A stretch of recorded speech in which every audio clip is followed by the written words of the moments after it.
Hi everyone, Christina at Juniper Clay, and I'm here with a show and tell of call and response. These are my volume 3 of General Order, which is my 10-year project celebrating Juneteenth. And I just want to talk about the design of these as objects, as pieces, and tell you what's going on with them. So the story that I'm telling with this year's General Order is about the people who had been separated by slavery and after the Civil War used classified ads and letters to try and reconnect and reunite families that had been ripped apart. So I am trying to tell that story using a number of little design details. The first one is the color and the texture of this clay. So it's black clay, and it's got a texture on it that is reminiscent of packed earth. And I'm just trying to put into this piece the fact that land is what separated people. People had been pulled apart by tens, hundreds, thousands of miles, and they were physically separated by geography.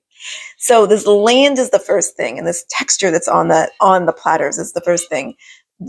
Along with that is the rim. There's kind of an undulating rim, which you can see if I hold it flat and spin it a little bit, and that's representing the way a ridgeline or a line of hills would look if you looked at it across a vast distance. So land is the first thing. The second thing that I want to bring into this piece is language and text and writing. This whole reconnection relied on newspaper ads and letters going back and forth. So that written language I wanted to bring into this piece, and I'm using that black underline there to show that. I'm doing that black on black because ink in the late 1800s was made of soot and oil, and it produced this rich black color, so I wanted to pull that in. And another thing that I discovered when I was researching this project is thinking about literacy rates. So in the late 1800s, literacy rates in general in America were actually pretty high. Between 70 and 80% of the general population could read. But for the Black American population, it was much, much lower. Between 10 and 15% of Black Americans could read and write. And this story, these classified ads and these letters relied on a literate population, and we didn't have that. So it's just one more barrier to reconnecting that I wanted to bring into that through that line representing written language. The third thing and the last thing is the date marker. So it's 6/19/24, so Juneteenth 2024. And this year I've put that right on the face of the platter as a design feature.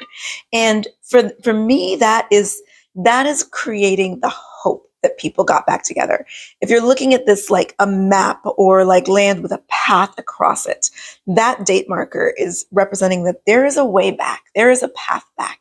And I wanted to bring some of that hope into these platters.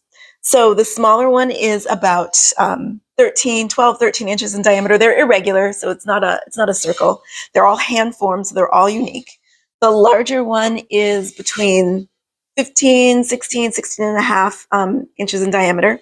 The same design details with the texture and the color and the inked line and the dotted line.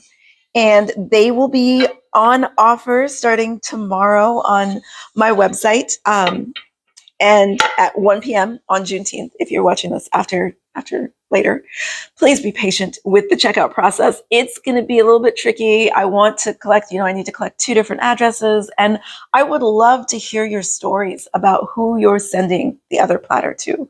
One of them is for you, and one of them is from someone that you have been separated from by circumstance and geography. And it's this story appealed to me this year because it's so universal, and I would love to know your story. So cheers, everyone.